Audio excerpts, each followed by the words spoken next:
Let me set up the Instagram. All right. Hold on.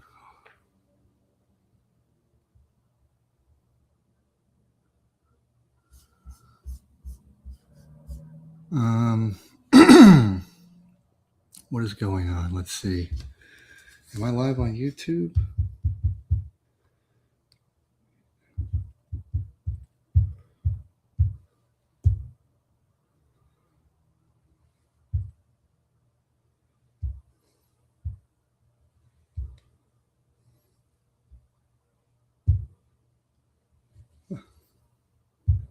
All right.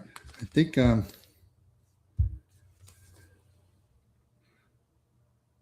is there a delay? All right. I think there is a delay. Is there a delay? All right. I think there is.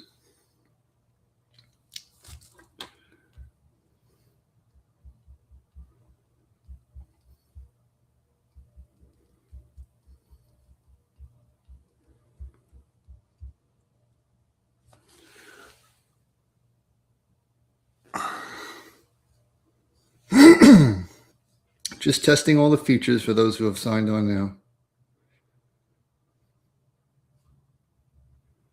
Testing.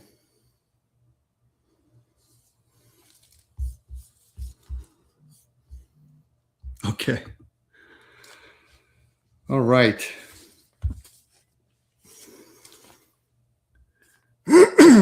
Okay. So, hello, I am RN Glenn, aka Nurse Dad, former Navy Hospital Corpsman, current ER nurse, and host of the Nurse Dad podcast. This is my first time using StreamYard. They have not endorsed me, but on StreamYard, I'm right now going live on Instagram, YouTube, TikTok, and X. X I hardly ever use, but for some reason I couldn't use Facebook, and that's where I was trying to go with that tonight. I want to dedicate my first real true live to my lovely wife. I am one of those husbands who shamefully do not give my wife enough credit. I love her very much, and I really appreciate her fully supporting me. So thank you. TikTok, I have you over there because I can't get you to StreamYard, but for YouTube, Instagram, and X, you should be at the same time. So I want to say a few things. It's Sunday. I am a bit hungover today. I imbibed some alcohol last night for the first time. I can't remember, and that's a good thing. If I can't remember the last time I drank, that is a good thing. I'm trying to lose weight. But, UFC was on last night. My best friend invited me, got together with a bunch of good guys, and we had some fun. But I woke up, and I actually deleted all the ads for the live tonight. But after an hour, I said, you know what? Let's do it. I don't feel up to it, but I got 2 days of work ahead of me in the ER, and you know how that goes. And everything else is catch up around the house or whatnot. And let's rock and roll. I took 13 pages of notes for this live. Few things I want to talk about. I want to start. I didn't intend on doing this until I saw a reel today on Instagram and TikTok that's been circulating. It's of a picture of a woman, and it says that. What does it say? I'm looking at my notes here. Yes, it says birth control pills are considered Group 1 cancer-causing agents by the World Health Organization. Now, I'm not disputing the factual part of that. I'm not advocating for birth control. I'm not condemning birth control. But I do want to clarify some stuff behind that meme. Before I do, and I'm trying to wait a little while so that more people can sign on, I wanted to first say one of the things I learned at work to ensure that I'm drinking more water is to simply get a bigger mug. And I was going to promote Yeti. They're not endorsing me or anything like that. But then today I go to clean, the rubber ring around Yeti. I'm looking at TikTok. Let's focus on the main camera. But I go to clean it out. I take off the rubber lip. And their lip is interesting. They have like an indentation. So basically you have to put it on a certain way. And as you can see, it is not easy. It rolls. And if you don't get it you can't put the lid back on. I mean, Yeti, come on, man. Like, I'm tired. Like, I'm at an age, I'm 44. I'll be 45 next month. I'm at an age where if it's not easy, I'm throwing it out. I'm not using it anymore. So, Yeti, unscrew yourself, fix your malfunction. I should be able to take the rubber lip off, clean, put it back on. This happened with my kids. Look at this thing, right? This is, I was really serious about having metal sippy cups for my two kids. And then you have this thing, and I don't know if they actually had videos online about this. You have to take this off to clean it. When you take it off, there could be black mold in there. The problem is when you put it back on, you no longer have suction. So if you sip it, it doesn't work. So you make a product that you can't clean, but collects black mold. Again, I threw them out. I went back to plastic. Not happy about it. I'm still looking for something metal that has a sort of mechanism like that, but won't crucify you for cleaning it. But seriously, that stuff just aggravates me. I want to clean something out, and like with Yeti, and I'm not condemning Yeti. I'm just saying I like Yeti. I would love for them to sponsor the channel. But come on with this lip. I'm not going to want to clean anything out because you've got to clean this. You have to clean it. I'm not going to want to clean something out that is going to take me 10, 15 minutes to put back on. I'm just not going to use the product. And since the product is pretty pricey, I got this on sale. It's a shame. And like I said, you make a sippy cup for kids, but if I actually take this part off and clean it to get the black mold out of there, which should not be black mold, but you'd be surprised. The week goes by, 2 weeks. And then it's inoperative. I'm not going to buy your product. I'd rather deal with plastics. But that's just my 2 cents. I'm ranting or haranguing, if I want to sound sophisticated, mainly because it takes a little time for people to find themselves into the live. But again, I want to dedicate this live to my beautiful wife. She is amazing. She supports me. I don't tell her nearly enough how much I appreciate that and how I love her. So why not promote it on 4 social media platforms at once? I forgot to wear my wedding band for this live, but that's okay. I'm also wearing pajama pants if you want to know a little bit about me. So yeah, I want to talk about real quick. I'm going to talk about a few things today. I want to talk about this misinformation with regards to birth control products, which I'm not a fan of. I'm not condemning them, but I'm not a fan of synthetic hormones. And I'll get into that, and I'll tie it into a podcast I did with Dr. Khan, who is a board-certified gynecologist, and what she told me about bioidentical hormones versus synthetic. But that's not what the whole live is about. I'm just presenting the first part of it. I also want to talk about geopolitics. I'm a veteran. I want to talk about my take on Iran, how I don't think we're going to war right now. I don't think we're waging war on the world, which is the propaganda. I actually think it's going to make us safer in the long run. And I'm also going to tie it into, I believe his name was George Friedman. He's a top futurist hired by many companies, wrote a book called The Next 100 Years, which I read in 2012. And it was so impactful. I actually remember it. I hope I got the name right. But the book is called The Next 100 Years. It was written around the early 2000s, I think. So I'll talk about some geopolitics. I also want to tie it into that, how we are fully in the 21st century. I'm 44, as I said before. I was a product of the 20th century, but I did not become a man until 18, 19, 20. That was the 21st century. That was 2001, 2002. And I don't believe that the 20th century is a good model anymore for trying to meet the challenges of the 21st century. And I'm going to explain how that is, and also how that ties, how I kind of came to that conclusion when it comes to family. So I'm going to tie a few things into the geopolitics, because as a nurse, I got to tie in some kind of health-related thing into it, right? And I don't want to sound anecdotal. Sometimes I probably do. I also want to talk about the Epstein Files very briefly, because that's such a convoluted matter, but I do believe it's the top news story in my lifetime, with the potential to really bring down a lot of lives that we've learned collectively to live with. But I do want to briefly touch on that.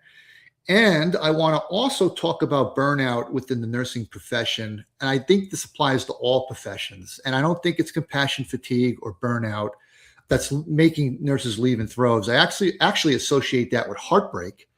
And it's something that has really affected me and made me think about because of my own increasing heartbreak with the profession. So, and I'll probably quote some of the guests I've had online on the podcast. See, I have to use this, Yeti. You see, Yeti, I wanted a nice, huge mug. I'm already halfway done with the water, which I better slow down because then I'm going to have to urinate. And I get the bladder of a 5-year-old. But before I start, is anyone stressed? Because I am a nurse. So I was at an orientation, and a lot of educated nurse educators with master's degrees taught me that if you have stress, to heck with the ratios. It's not that we're overworked and underpaid and disrespected or resented. And I don't know if this applies to your career. Probably applies to most people who collect the salary and don't feel heard. But the solution was not only an app that I can go to, but a singing bowl. So all I have to do is close my eyes, and then all that self-talk, all those problems that I think I have, underpaid, understaffed. It's apparently all I need to do is just get a singing bowl, and that'll all go away. So there you go. You're welcome for that. Go get a singing bowl, and remember, it's not that you don't make enough. It's that you just suck. That's the message I got. But no. So let's talk about the first story. This was unexpected. I wasn't going to go into this.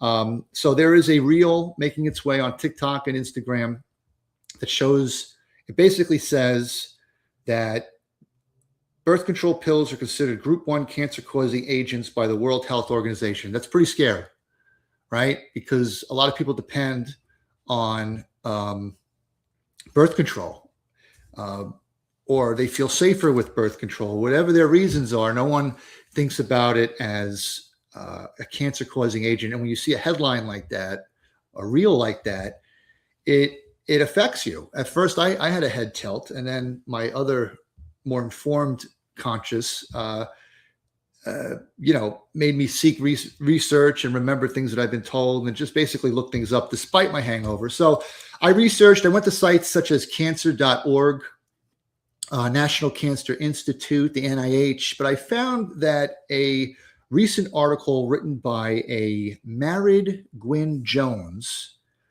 for Euronews.com. And I don't read any articles unless there's a human author associated with it. If it's like such and such.com wrote the article, no.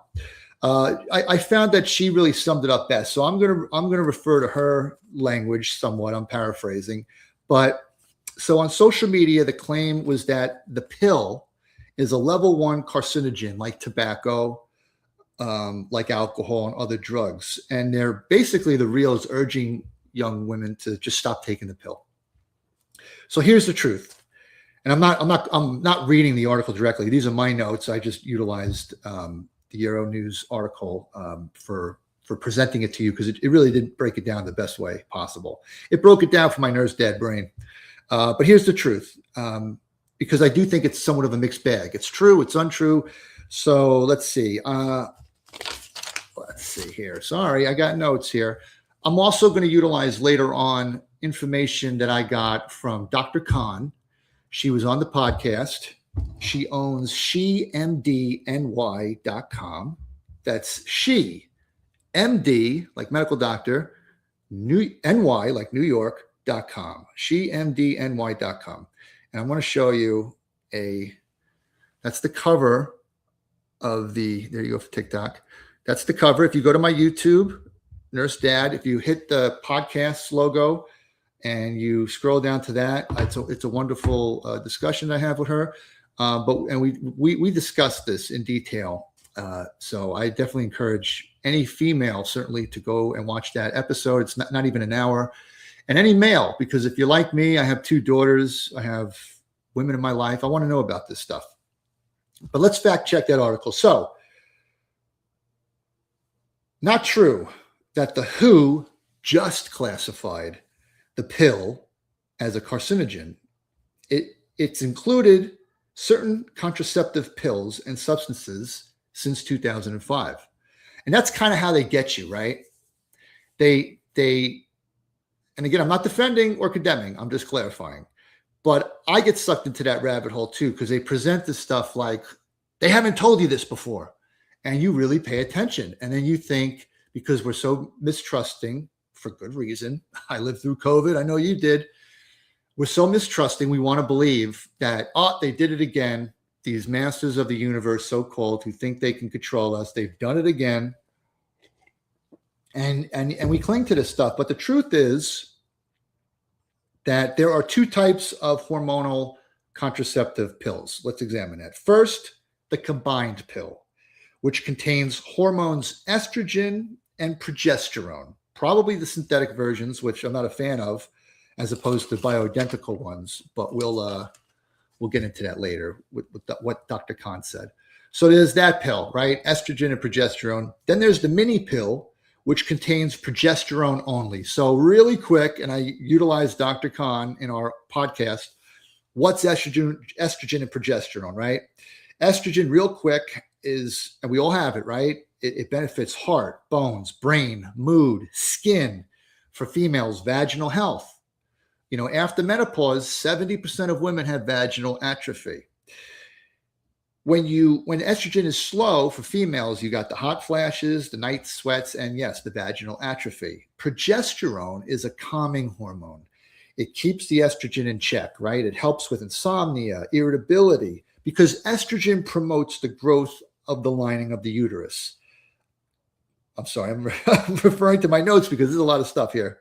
The estrogen promotes the growth of the lining of the uterus, but it can go kind of haywire. And that growth can continue into cancer. And the progesterone, as I said, is the calming effect. So it keeps the estrogen in check. That's why Dr. Khan says that some women, when they're put on estrogen, even though they don't have a uterus, a lot of doctors will say, well, you don't need the progesterone because you don't have a uterus. Maybe they got a hysterectomy, right? But she says, no, everyone should get progesterone because that's the calming effect. That's the possible cancer. I'm not quoting Dr. Khan. This is my interpretation of Dr. Khan, but that you should still get progesterone supplementation with estrogen, even though you don't have a uterus, because progesterone is a calming hormone. I don't want to put words in Dr. Khan's mouth. I'm Rocky Balboa in Scrubs. Okay, I get it. I trip over my tongue. So, but that's real quick what estrogen and progesterone are, right? Estrogen, the vaginal health, promotion of growth, progesterone, the calming, kind of wind it back, easy there, estrogen. And so you have 2 types of contraceptives for females. You have the pill that's estrogen and progesterone, and then the pill that's just progesterone. So which one is the carcinogen group one? So back to the facts. 2 pills, right? Combination of estrogen and progesterone. 1 pill only, that's just progesterone. Only the combined pill is included in the World Health Organization's Group 1, which means there's sufficient evidence that it can cause cancer in humans. The mini pill is the Group 2B, which means it's possibly carcinogenic to humans. Now, my opinion right off the bat is that anything like this seems to be horrendous to me. I have 2 daughters. I don't feel good about any of that. I feel like it's one of those commercials you watch on TV where they make everything great. The guy's playing football, and then it tells you 15 things that could happen to you. I wouldn't want to take that medication. Then again, I don't live with a chronic illness or chronic pain where you just want the pain to go away and you're willing to roll the dice. There's also that factor. But I don't believe anyone who just wants to be on birth control is in a dire predicament like that. In 2023, Oxford University's Cancer Epidemiology Unit, and I just had an epidemiologist, Dr. Krishna, on the podcast, but Oxford found that any type of hormonal contraceptive may increase the risk of breast cancer, for example, by 20 to 30%. And we got to pay attention to the language. Increases the risk of cancer, because a lot of times, too, they present this information like A leads to B. Hey, breaking news, you never heard of this before, even though it was in print in 2005. This will cause cancer. And it's like, wait a minute. It may increase the risk of cancer by a certain margin. For example, if you drive a car and you don't wear your seatbelt, the odds of getting seriously injured in a car accident increase. But just because you don't wear your seatbelt means you're going to get into a car accident. Just because you don't wear a helmet on a bike means you're going to fall off and get a severe head injury. The risk increases, but A does not lead to B. And so that's also something you have to kind of put in perspective. And of the combination of events, like I had just said, in the ER, I often see a combination of issues in patients, right?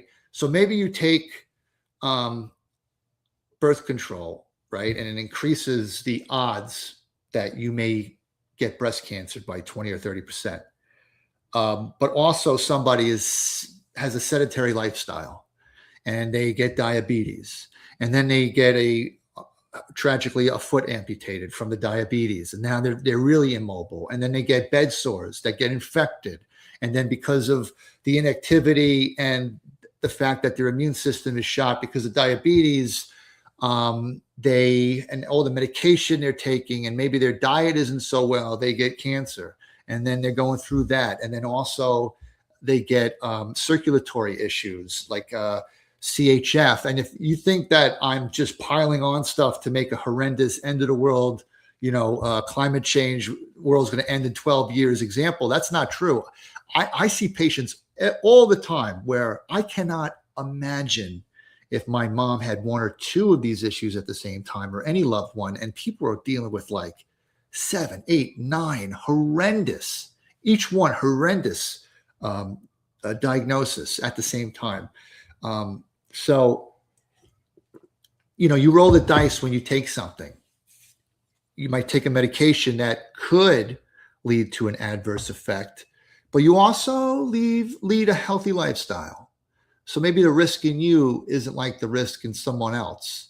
And that's not saying that someone's fault, because there's also genetics. It's just saying that when you talk about risks and percentages, there's a lot more than just rolling the dice on taking one medication. There's other things that play a part in whether or not you open yourself up to getting anything aside from genetics. So I hope that helped. There's also one other fact check here. Is the last fact check is, it's true that these pills are included with cancer-causing agents such as tobacco, alcohol, other drugs, along with asbestos, processed meats, right?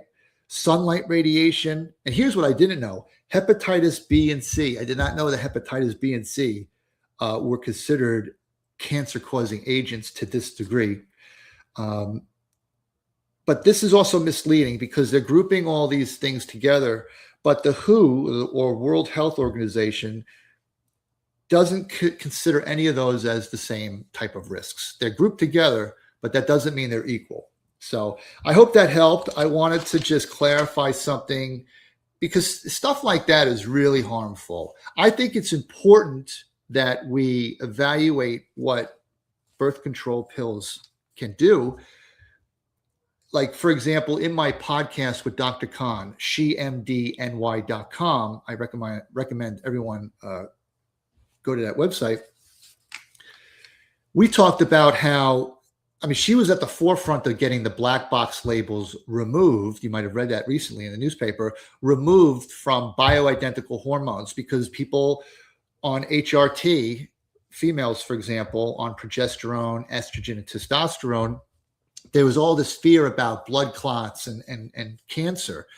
But those black box label warnings were part of a faulty study either in 2002 or 2008.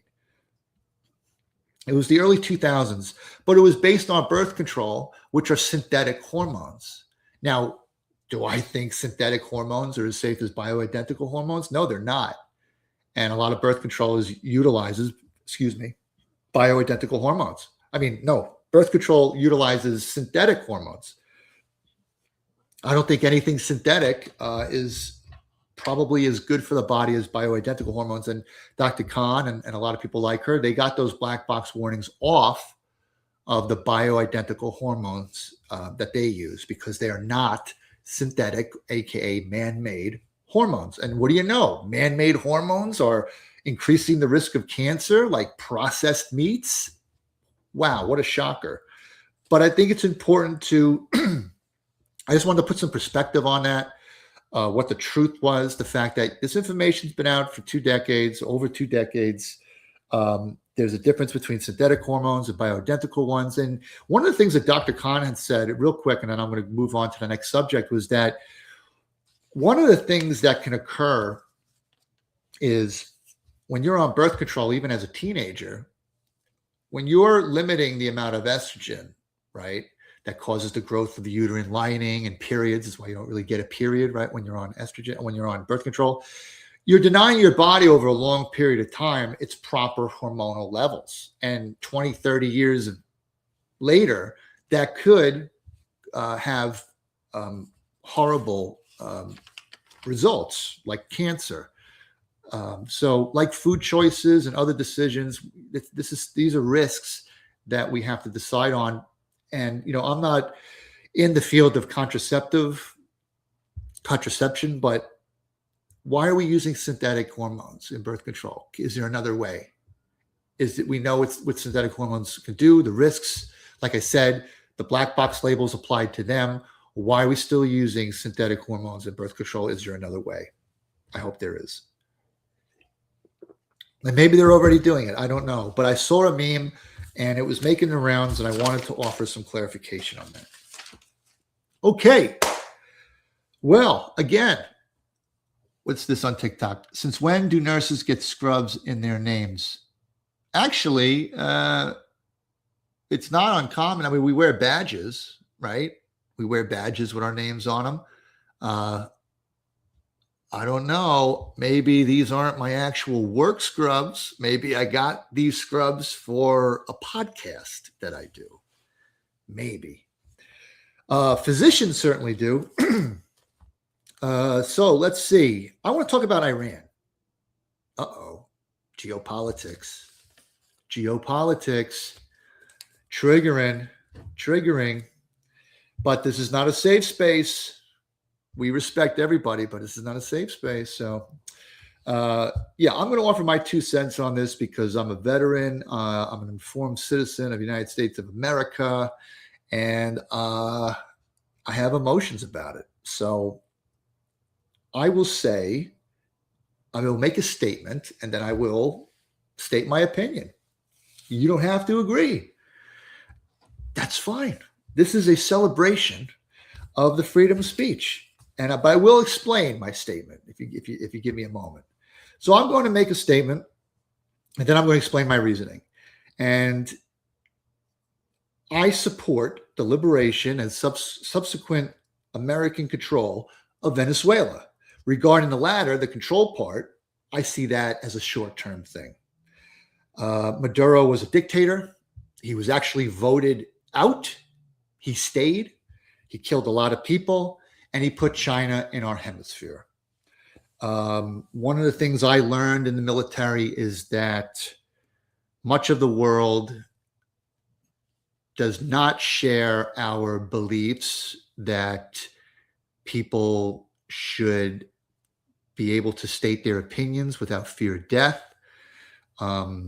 that people should be able to, within reason, within the rules of whatever, be who they are. Are we perfect about that? No, but nobody is getting thrown off of a roof in America for being gay. Women are allowed to go to school. They're allowed to dress however they want. Men, we can do what we want to do. It's still the best place in the world for that. I've been to 5 continents, 30 countries, even in Europe. Europe has its issues too. Not all of Europe is as westernized as we are. In fact, I'd say that ironically, Eastern Europe is becoming more liberated while Western Europe seems to be contracting. But that's a whole nother podcast. I don't think that China, being in our hemisphere, getting a lot of its oil from Venezuela, which it could use to start World War III by attacking Taiwan or whatnot, is a good idea. Nor do I think they're a good idea. It's a good idea for them to be doing things in Cuba. And I do hope that we attack Cuba. And when I say that, I don't mean the Cuban people. I mean, they got ruthless people in their government that if they're doing business with Iran, with China, they got to go. But consider Iran. The Iranians are Persians. The Iranians did not want this dictator 47 years ago and had been living under thraldom, right? I mean, look at some of the YouTube videos on Iran. Have you seen them before 1979?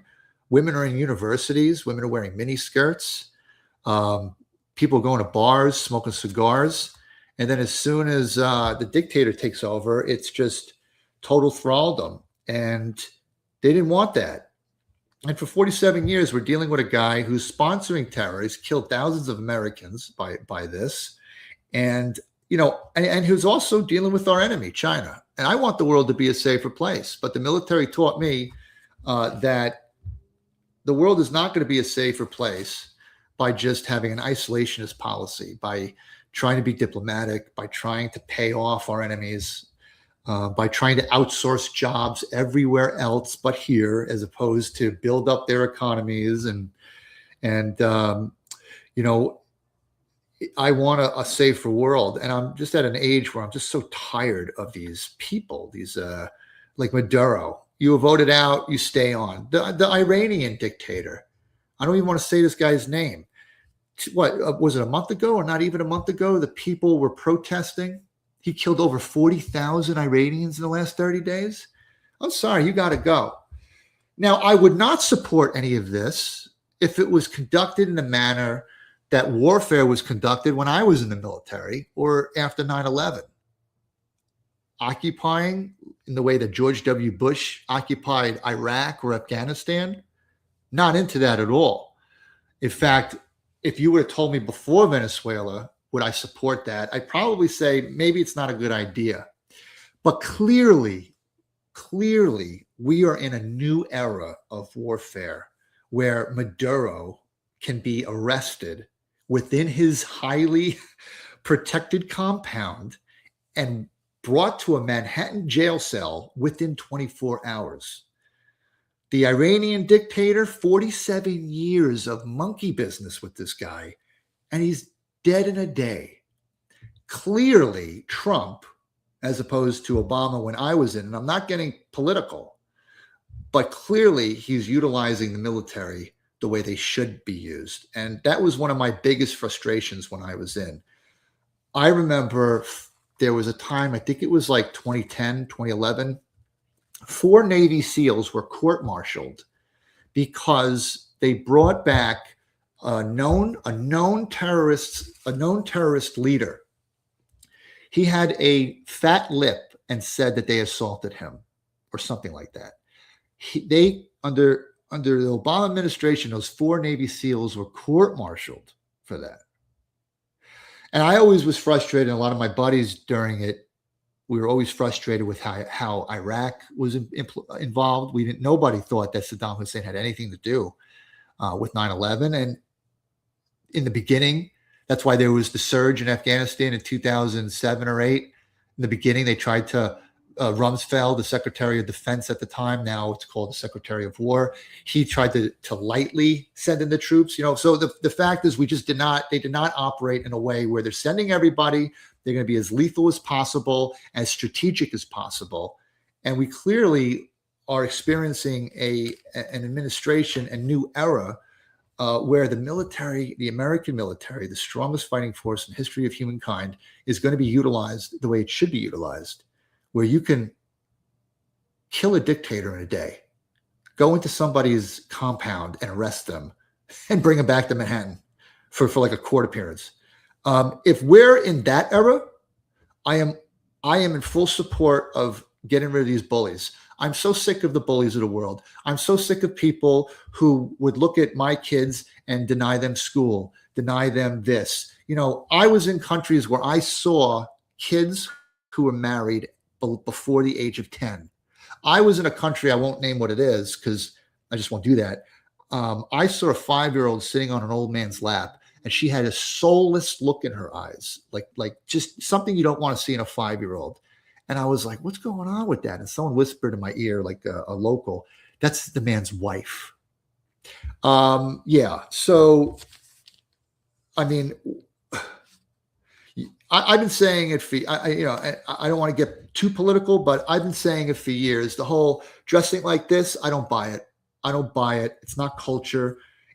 It's like saying that owning slaves in the American South before 1865, when the Civil War was won, that owning slaves, the American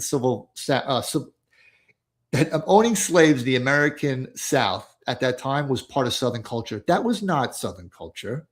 That was a canker worm. That was poison. There's a culture, but that's poison. And this was poison in Iran. And yeah, can we go around solving the world's problems? No, there has to be a hook. What's the hook with Iran? China.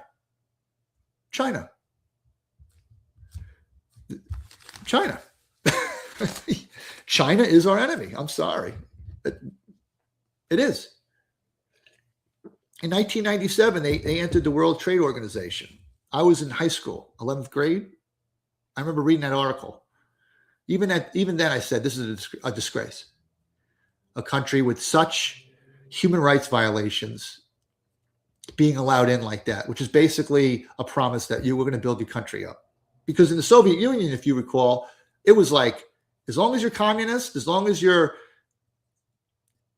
shooting your people or keeping them in chains, you will not do business with us. And they went, basically, the Soviet Union went out of business. And but in China, we're willing to do business with them. And it's gone too far because we wanted them to carry our debt. We wanted to outsource jobs, cheap labor. But it's gone too far. My opinion is stay out of our hemisphere. Greenland is a strategic position. The Arctic is the next zone of conflict. Do I think it should become part of American territory? Probably not. We could probably make a deal, but we need to control it for strategic reasons. Iran, I always said that there's 2 countries on earth with that if they have nuclear capability, they're the only 2 countries in the world where I think they would actually do it because they just don't care about life at all, not even their own survival. And that's North Korea and Iran. And I do think North Korea is a more controllable nation through even reasonable, dare I say, through diplomacy and such like that, things like that, but not Iran. And also the Iranian people, ask the Iranian people what they think. And I think you'll get a lot of feedback and a lot of thankfulness. I just can't imagine someone coming in and dictating to everybody, this is the new religion. Oh, you women in universities are having teaching jobs or what? Nope, you're in the house and you better ask permission to leave the house and you better have a male escort. And by the way, we better not see your face. And that whole veil thing, people don't realize the veil starts when the female starts to tempt males. And you can research when that age starts because sometimes it's very young. And that's not an Islamic phobic statement. I don't like bullies. I don't like people who are enslaved. We have our own problems in the United States, but we are lucky. We are lucky. I think the median yearly income in the world is under $15,000 a year. Just take that into consideration when you think about how lucky we are.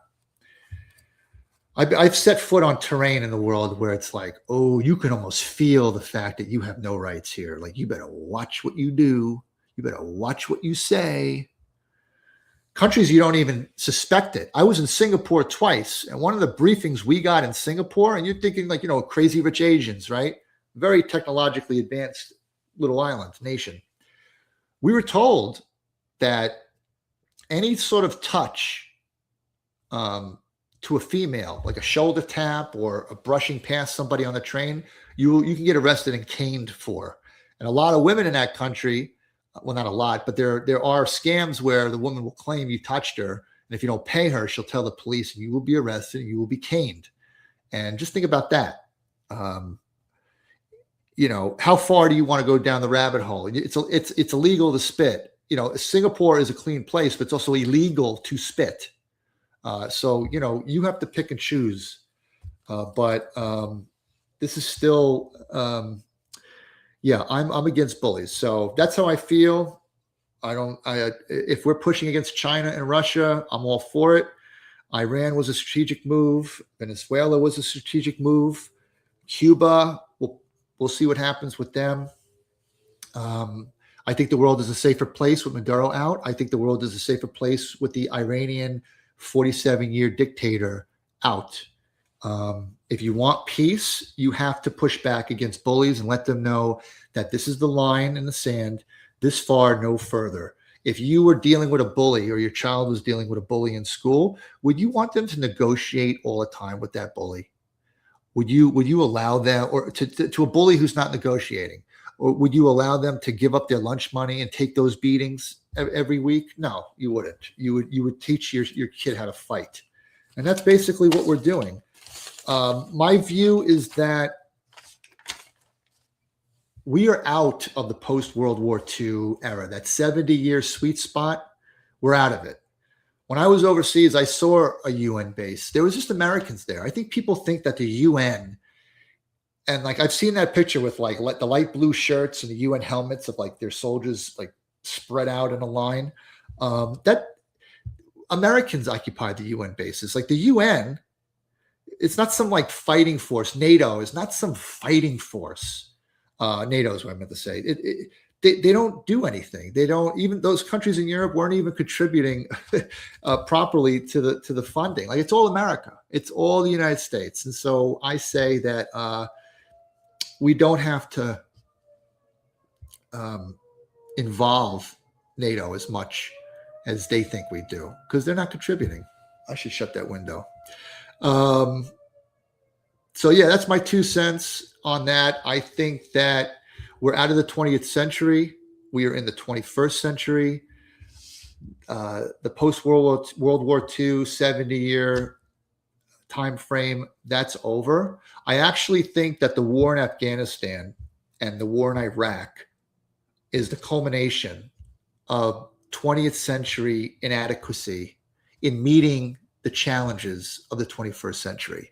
And I think that what I saw in Venezuela is, in terms of warfare, the new approach, which is very strategically planned, with as few casualties as possible. And actually, in the book I had mentioned earlier, The Next 100 Years, that was mentioned, that in the future of warfare, it's not going to be total warfare. Nobody wants to fight like that. No one is going to want, there's no such thing as bombing the heck out of a country to annihilate it in order to win.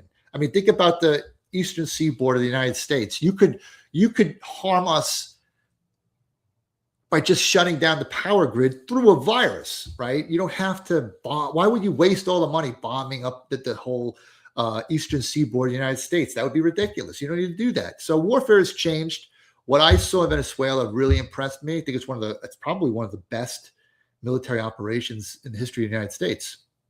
And what we're able to do in Iran, I know there's a lot of the Israel thing, like where people have gone online saying we're fighting for Israel. There is some stuff there with that probably, in terms of like we seem to be in sync a little too much. I've been to Israel, by the way. I'm a Jerusalem pilgrim. I loved it there. I developed a love for hummus in Israel. I went to Mount Masada. I swam in the Dead Sea. I went to Jerusalem. I went to all the sites. It was fabulous, and they were nothing but hospitable to me. And if I had to choose between Israel and other nations in the region who would put little girls in the household with a veil on and deny them jobs or education, then I will side with Israel. That's pretty much my opinion on that. But I'm going to move on from geopolitics. So I talked about the birth control thing. I talked about my take on geopolitics. Like I said, I do not. Peace through strength. We're not at war. I don't consider it to be war. Are we at war with Venezuela? We're done. That was over. If we remove the leadership in Cuba, do we really think we're at war with Cuba? Iran, a little bit more of an entailed campaign, but it doesn't seem like we're sweating right now. So we'll see what happens. But it seems like we're in a new era. And in terms of the 20th century, like I said, I hung on to the 20th century for so long. For almost 20 years, I was trying to get back to before 9/11. I really hated what happened between 2001 and 2015. I just couldn't stand it. And I always wanted to go back to before. It was such a different era. But I realized, especially after having kids, like that era is over. We have a whole new set of challenges, careers, AI coming, the housing market. Excuse me. Nothing of what my job looks like today, or your job, or buying a house, or owning a house, a car, rent, looks like anything that took place in the 1970s, the 1980s, the 1990s. It's a new thing today. And it's like television. A lot of things were recorded in the 90s and the 80s. There's nostalgia. But that time period truly is over. It's up to us to take the good and what worked and bring it into the 21st century. But I'm willing to let it go. Take the good and let go of the past because we have a whole new set of challenges. You see it in families, right? For those of you who just got married, maybe you just had kids. Sometimes as families make preparations, especially if it's your in-laws, maybe you might notice it more. People tend, in the beginning at least, still try to plan as if it were before people got married, before people had kids, and it doesn't quite gel because the spotlight should be on the people, in my view, who are making the kids, who are younger, more middle-aged, in the middle of their careers. And you can't just plan it anymore on what mom and dad want to do, because mom and dad are actually grandma, and grandpa. It's really the kids. They're now on the throne. And I think in terms of geopolitics, a lot of us are in the 20th century because the people who control a lot of the narratives and have the power were raised in the 20th century. And that's not saying that they can't contribute or that their ideas aren't good, but that's really all they know.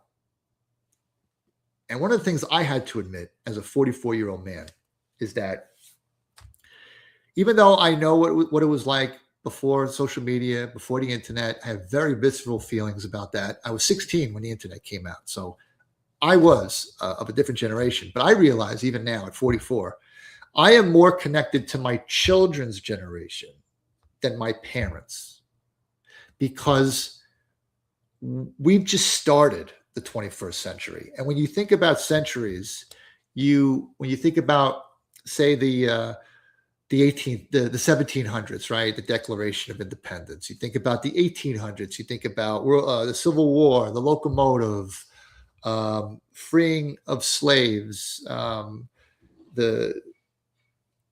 and then in the 20th century, you think of, I guess you could say World War II, but mainly like the 50s, the cars, the Cadillacs, going to the moon, JFK, whether you believe in the moon or not, but it was still an event, right?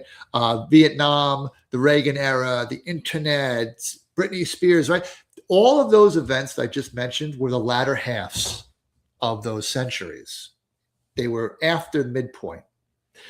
Everything before that was setting it up. right? So when you look back at the 21st century, these are like the early years, right? Look at the 20th century that led up to World War II, and then had the prosperity and all the issues and the sexual revolution, right? Civil rights. These were all after 1950. And so I have seen, when I review history, that a lot of the identifying markers of a century occur after the midpoint.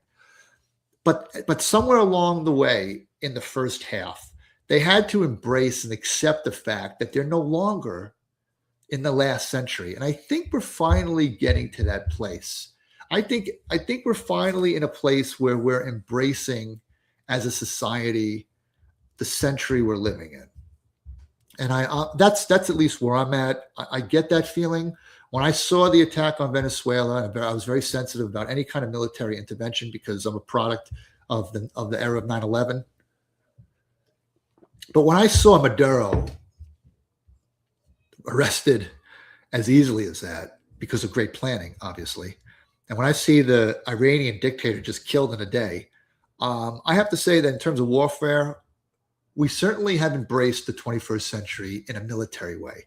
So I say that in an economic way and in a personal way, we all need to embrace the 21st century. It's here.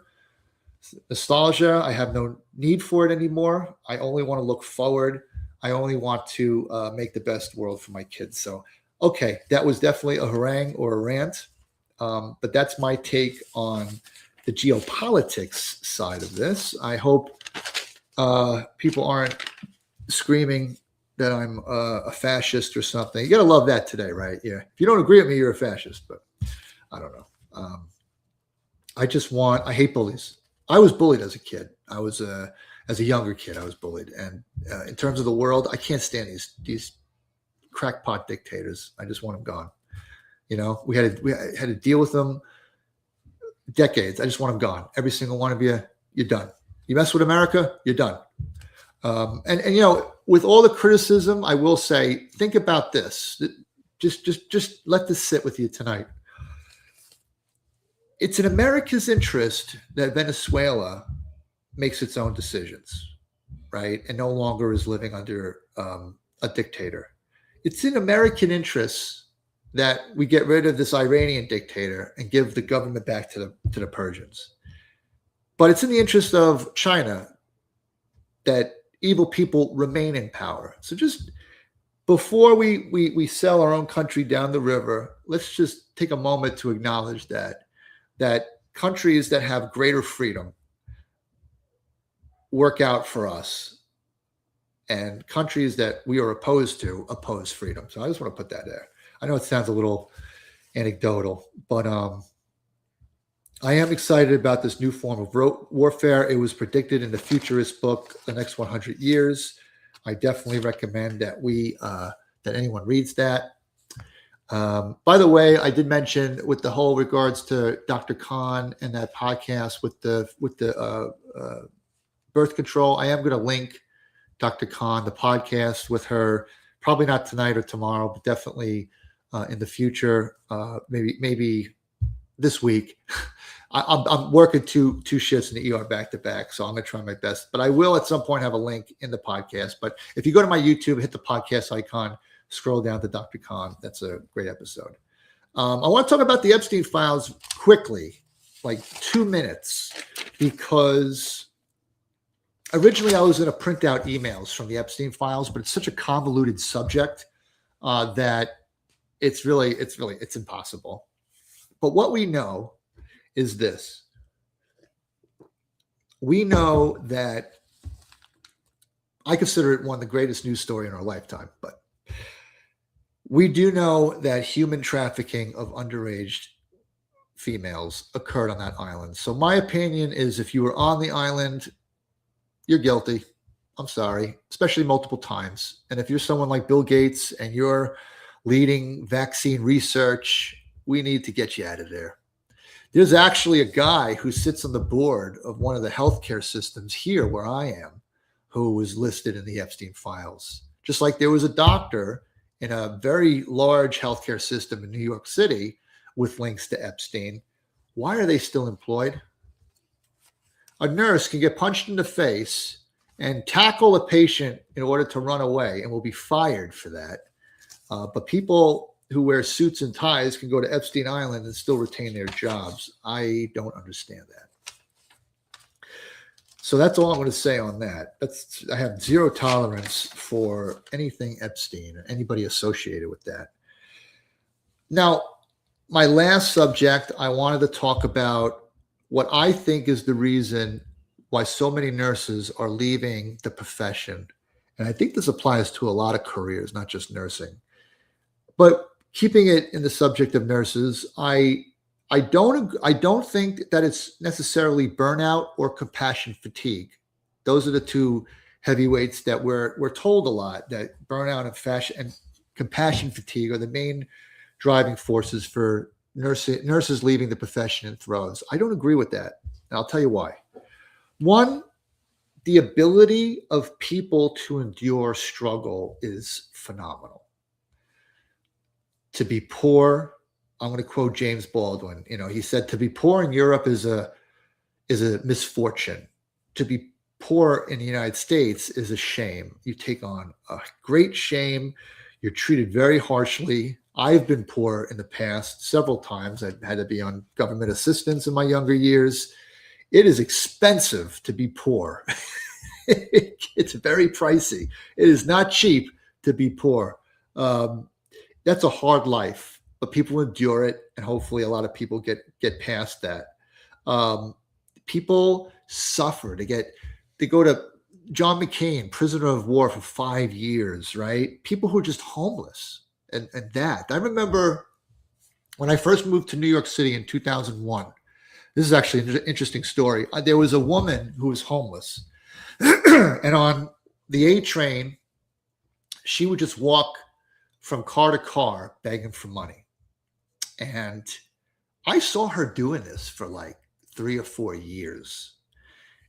And when she started out, she looked, like a woman, face, makeup, hair, whatever, had her clothes on. And slowly but surely, she started losing weight, started seeing some bony features, hair started falling out. One time she came on the train and there was a slash across her face, very deep and stitched up as if she got slashed in her face. Could one say she was probably sexually assaulted in this time, during this period, and who knows what else privately? I would say that's safe to say. And it was reflected in these pained eyes, horrible to look at.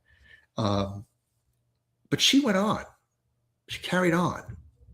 The ability of human beings to endure is phenomenal, as I said before. So do I think it's necessarily burnout and compassion fatigue? I don't think so. I think it contributes, but I've been forced lately to really think about this because I'm feeling something. I'm feeling something that makes me want to go to medical sales at some point, leave the bedside care. And I think it's heartbreak. I think it's heartbreak that makes nurses leave the profession. Ooh, hold on. TikTok always makes me do this. What does that mean? Okay, let me talk about real quick a great scenario for a nurse in the ER. You have your patients. Say you have 8 patients, or maybe you have 6 patients. You have 2 empty beds, because most in New York, you mostly have 8 patients. I know of a facility that I worked at, that's 12. I also worked in Queens, and I could be given up to 15 people, 15 patients in the ER. Imagine that. But say you're having a good shift. You have 4 or 5 people. There's a lull period. Everything is done. It's rare, but it does happen. And you're feeling good. You're talking with the physician. You're asking him questions about such and such, like, a liter of blood is the equivalent of hydrating you as much as 3 liters of normal saline, or whatever it is. You're getting to ask them questions. You're getting to really be a part of the care. And then someone comes in with a cardiac arrest, and you do what you have to do. You're refreshed. You've just been speaking to the physician. You've been catching up casually on your notes, and you go into a code and you do what you have to do to save that person's life. Excuse me. What is mostly the case now is you're just trying to keep your chin above water. You have 8 people, some people have 12 or 15. You're drowning. You're trying to get three things done at the same time. You have a patient who has chest pain. You have another patient who we have confirmed bowel obstruction.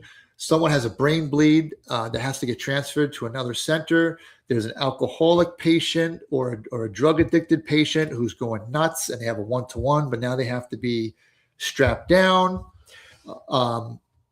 You have a charge nurse in your ear telling you, like, we got to get this person upstairs. This other person, they've been admitted, get them upstairs, get them upstairs, get them upstairs, even though you're supposed to stick to your triage and there's other things that are more important, but hey, get them upstairs. You have all these things going on. And this is really like a elementary scenario. And then suddenly you hear a code or an ambulance is coming in, whatever it is, or you get another patient and you're just like, geez, you just, oh man. And that is such a horrible feeling to have before you encounter a human being who needs your help. And more nurses are experiencing that level of frustration where it's like you're getting another patient. Oh, come on, and it's now their level of care isn't diminished. They're going to make it work. They're going to do everything they can for you. But it's heartbreaking as a nurse. And I'm telling you from personal experience, as a caretaker, that the energy I'm going into a room with sometimes is, oh man, this is just, why am I even doing this? Why am I doing this anymore? It's just getting worse and worse and worse. They've doubled down after COVID. You'd think they'd hire more nurses. It's like, I got to do this. I got to do that. This guy's violent. Oh, another patient has to go upstairs. Another set of orders. And it's really a disappointing, it's heartbreak. It's heartbreaking to feel like that because you are empathetic and you are duty bound and you are trying to put your best foot forward. And to engage somebody with that level of frustration, which you would never want in a karmic sort of way for yourself or your loved ones to encounter that. But that's how you feel time and time again. You're fighting through this own like husk of, I don't know what you want to call it, just to try to help somebody. And I think too many years of nurses feeling like that because of the system won't hire enough nurses, secretly resents nurses, doesn't protect nurses, just, figures. I think there's even like a sentiment among the business class in hospitals, like, okay, if they quit, we'll just hire new grads. We have a residency program. They can't leave after a year or two anyway. In New York, you might even get fined for leaving. And so we'll just keep hiring new people. Right? Like nursing schools, right? A lot of these nursing schools are all about incoming freshmen, but don't really care about the graduating class, right? And so many years of that. I don't think it's the compassion fatigue. I don't think it's the burnout that causes the mass migration out of the profession, especially when you paid so much money. A lot of people, I was on the GI Bill, but people paid a lot of money to become nurses. And they're in an economic status where it's like, yeah, you could do a lot with a nursing degree, but that's easier said than done, especially when kids are involved. But I think it's the heartbreak. And some people, they overcome that by just getting rid of all emotion entirely, right? You see nurses like that, caretakers, not just nurses. They become so, it's almost like when you are killing mouthwash, right? It kills the good bacteria and the bad bacteria. So you're protecting your heart from this heartbreak and you wind up wiping out everything. And you're just like this, Vulcan. You see Star Trek? You have to almost become like a Vulcan in order to survive being a nurse in 2026. And that's a shame too. That's a real shame. Because you're losing some of your medical instinct in that, because a lot of the instinct comes from being able to put yourself in someone else's shoes. And that's a horrible feeling too. And I think part of that is not wanting to even look at how horrible that is, because that would be the last straw for you. So that's my take on that. I think it's heartbreak that is causing people to leave the profession. I don't see the profession getting any better. I think I would love to hear what you have to say about that. And I think I have reached the end of what I wanted to cover for this live. I wanted to again dedicate this live to my wife, who's always supportive. I'm one of those husbands, shamefully, who doesn't say enough how much I love her and how much I appreciate her support. But yeah, I hope for those of you who we're here from the beginning. Thank you for watching. In the future, I will try to. I'm learning here. It's a one-man show. I'm learning. I realized as I did this, I could maybe be a little tighter with some stuff. Maybe I focus on geopolitics too long, but it's a lot to talk about. In the future, I'd love to have live guests, maybe cover just one or two topics, and then give the floor to any one of you. I want participation in this. I want to be able to hear what you have to say. I'm a curious person. My mind is not set in stone, just like how I view my career. I don't think I have to be a bedside nurse forever. There's other avenues of pursuit. Yeah, thank you. Thanks to everybody who is still with me on this. It's been an interesting ride. It was a long process for me to become a nurse. I decided to become a nurse in 2008. I was a bouncer in New York City.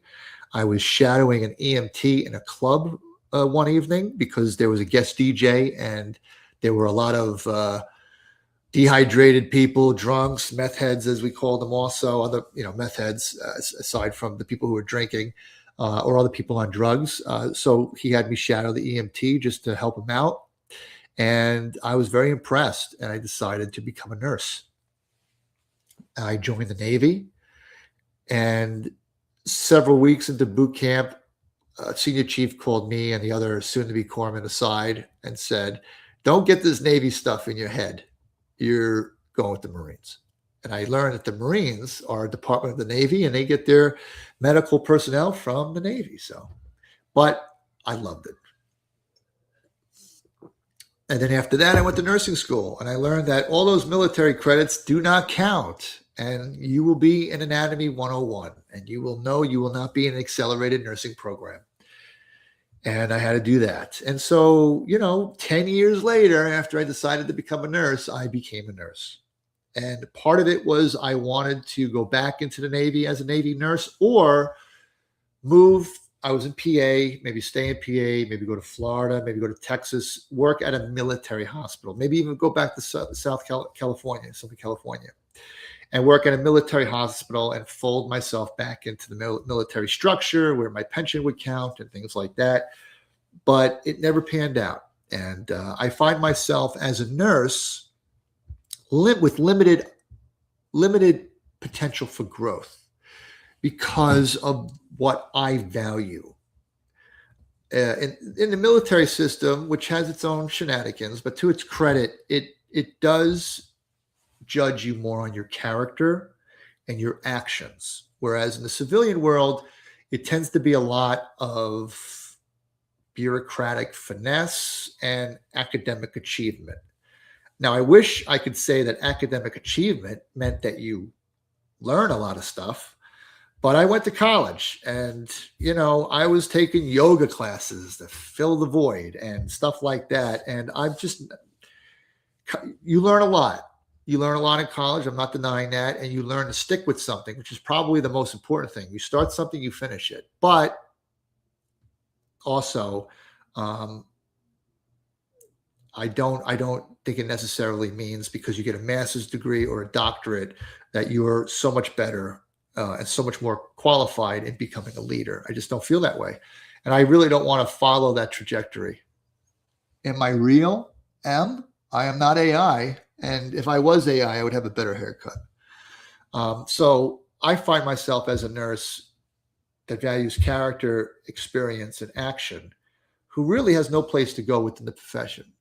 If I was in the Navy, still in the Navy right now, I would probably be number 2 or 3 at a command, leading people,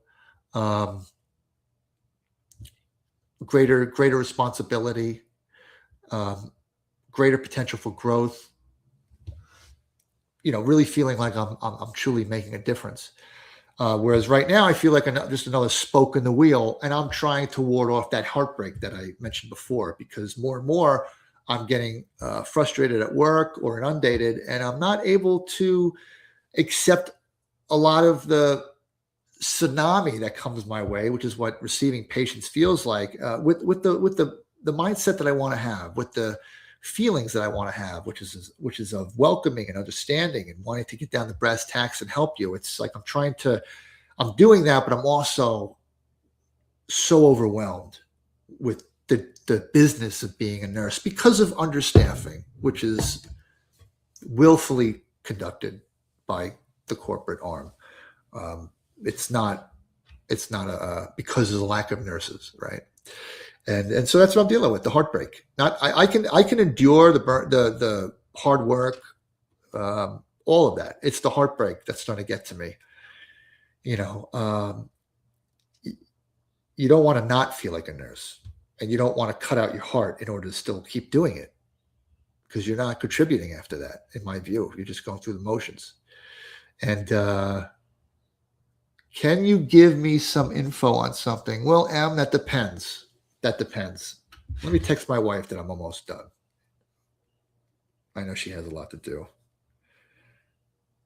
Almost done. And the kids are still up. I got to get them to bed. But what is it, Em? We'll I have TikTok on, because TikTok can't be a part of StreamYard. So what is it? What is it, Em? While you're typing that, I'll plug another job that I have, IV Drips.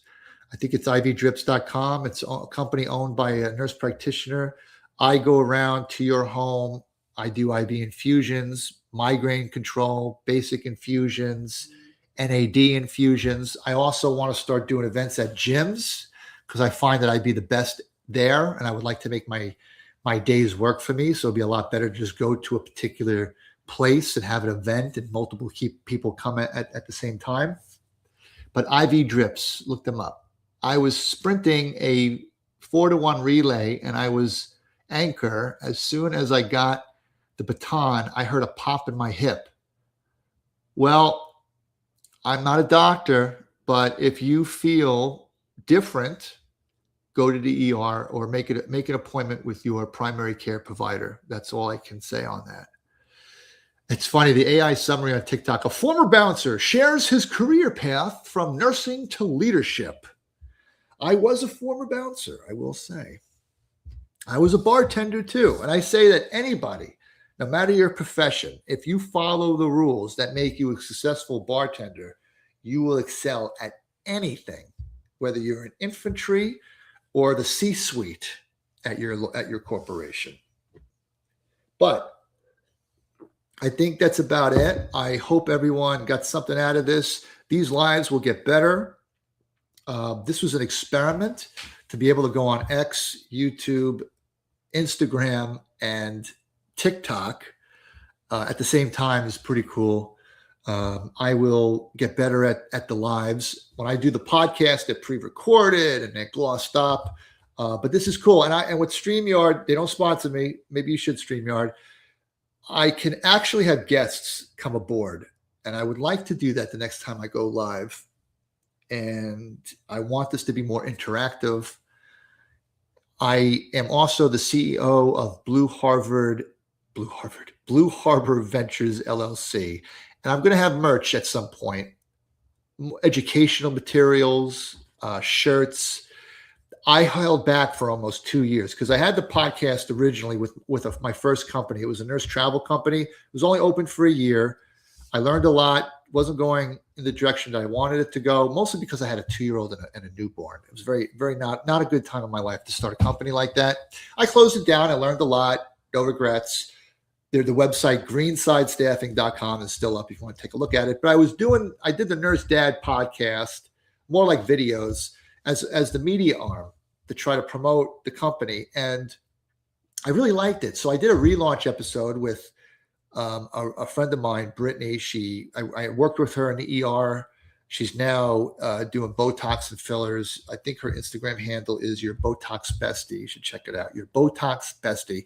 And I did a relaunch episode. I started out on Zoom, not well lit, kind of whatever, right? It is what it is.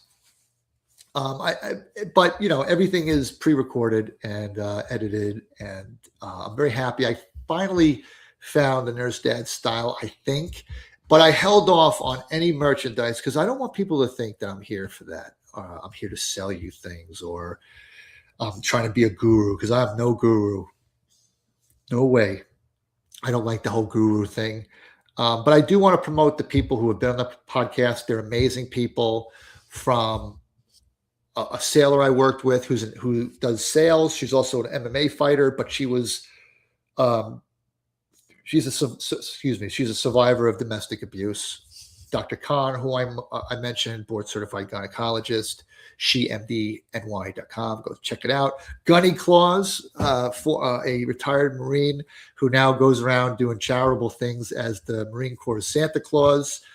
Other combat veterans of mine that I've had on the podcast, other physicians. Just there's an episode for everybody, and I encourage you to watch it. I have had Nurse Erica on here. She has the podcast Nurses Uncorked. So it's pretty cool. It's really cool. Well, let me get to that question, then I'm going to go. How long do tears take to heal? Assuming you have a tear, which I'm not going to say because you weren't tested. It depends on where, depends on how active you've been. It depends on so much. I wish I could answer that question, but I encourage you to go to your doctor. Okay. I'm a nurse. I have to be very careful about medical advice. But having said that, I'm going to say adieu, goodbye. Thank you so much. This has been a lot of fun. My first real live on multiple platforms. We're going to have guests in the future. I'm still going to do my pre-recorded Nurse Dad podcasts. I got some pretty cool people lined up. And yeah, that's it. So I am RN Glenn. Please go to mynursedad.com. Hit subscribe. It'll subscribe you to my YouTube. The Nurse Dad podcast is also on Spotify and Apple Podcasts. If you don't want to watch it on YouTube, they are video podcasts, except for on Apple Podcasts. It's just audio. Again, mynursedad.com. There will be a pop-up for a free guide. I encourage you to fill it out. Even if you don't want the free guide, it enrolls you in my newsletter, which I need to be more active on, but I won't spam you. I won't over-email you. I promise you that. But I'm trying to funnel people, especially to the YouTube. If you go to mynursedad.com, you hit subscribe, it'll subscribe you to my YouTube. If you scroll down, you enter my Instagram. And I like Instagram in terms of stream of consciousness. It's like it gets updated more than anything. And also YouTube. TikTok over here. I love TikTok when I go live because I get the most engagement from TikTok. But hey, here I am. It's been great. I am going to say goodnight. I hope everyone had a good time. Send me some messages. Let me know how I did. Share if you can. This is us. This is a collaborative experience, just like with patient care. It's collaborative. I'm not here to just announce things on my soapbox. I want feedback from you. I want to have you on the podcast. I can at least do that when we go live. Anybody can sign on. And we could just rock and roll together. So thank you very much. My name is Nurse Glenn, a.k.a. Nurse Dad, host of the Nurse Dad podcast, mynursedad.com. I hope to see you again soon. Thank you and God bless. And let me see if I can figure out how to stop this. End stream. Here we go. Thank you very much.